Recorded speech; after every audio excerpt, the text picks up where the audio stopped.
సత్తెనపల్లిలోని కన్నా కార్యాలయంలో ముఖ్యమంత్రి సహాయక నిధి చెక్కులు పంపిణీ చేశారు. 50 మంది లబ్ధిదారులకు 40 లక్షల విలువ గల చెక్కులు పంపిణీ చేయటం జరిగింది. ముఖ్యమంత్రి చంద్రబాబు ఎంతో ఉదారంగా సీఎం సహాయక నిధి చెక్కులు అందిస్తున్నారని నియోజకవర్గంలో 18 నెలల్లో 555 మంది లబ్ధిదారులకు 5.25 కోట్ల విలువైన చెక్కులు అందించామన్నారు. జగన్మోహన్ రెడ్డి ప్రభుత్వంలో ఒక్క రూపాయి కూడా సీఎం సహాయక నిధి చెక్కులను ఇవ్వలేదని, జగన్మోహన్ రెడ్డి ప్రజలను మోసం చేశాడని, జగన్మోహన్ రెడ్డి మాట్లాడే మోసపూరితమైన మాటలను నమ్మొద్దని ఎమ్మెల్యే కన్నా లక్ష్మీనారాయణ తెలిపారు. ముఖ్యమంత్రి గారి సహాయ నిధి నుండి సహాయం తీసుకోవడానికి వచ్చినటువంటి లబ్ధిదారులందరికీ కూడా నా హృదయపూర్వక నమస్కారం.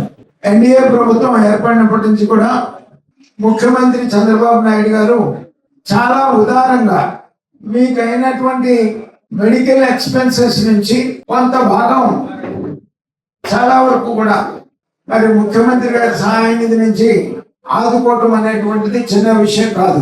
ఇప్పుడు సౌరయ్య గారు అడుగుతున్నారు, ఇప్పటిదాకా మన నియోజకవర్గంలో 1 కోటి రూపాయలనే ఇచ్చుదామా అని.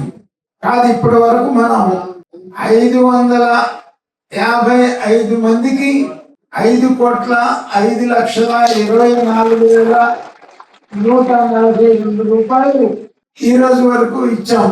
అంటే ఈ 18 మాసాల్లో 5,05,24,142 రూపాయలు 555 మందికి మన నియోజకవర్గం నుంచి ముఖ్యమంత్రి సహాయ నిధి నుంచి మీకు ఇండివిజువల్ గా మీకైనటువంటి ఖర్చులు మరి ఇవ్వడం అనేటువంటిది చిన్న విషయం కాదు. మీరందరూ కూడా చంద్రబాబు నాయుడు గారికి గుర్తుపెట్టుకోవాలి, వారికి కృతజ్ఞతలో ఉండాలి. ఎందుకంటే ఇచ్చేటువంటి వెల్ఫేర్ ప్రోగ్రామ్స్ కాకుండా అదనంగా ఇస్తున్నటువంటి కార్యక్రమం ఇది. మరి జగన్మోహన్ రెడ్డి ప్రభుత్వంలో 1 రూపాయి కూడా సీఎం రిలీఫ్ నుంచి ఇచ్చినటువంటి పరిస్థితి కాదు. ఇచ్చారా? 1 రూపాయి కూడా ఇవ్వలేము జగన్మోహన్ రెడ్డి.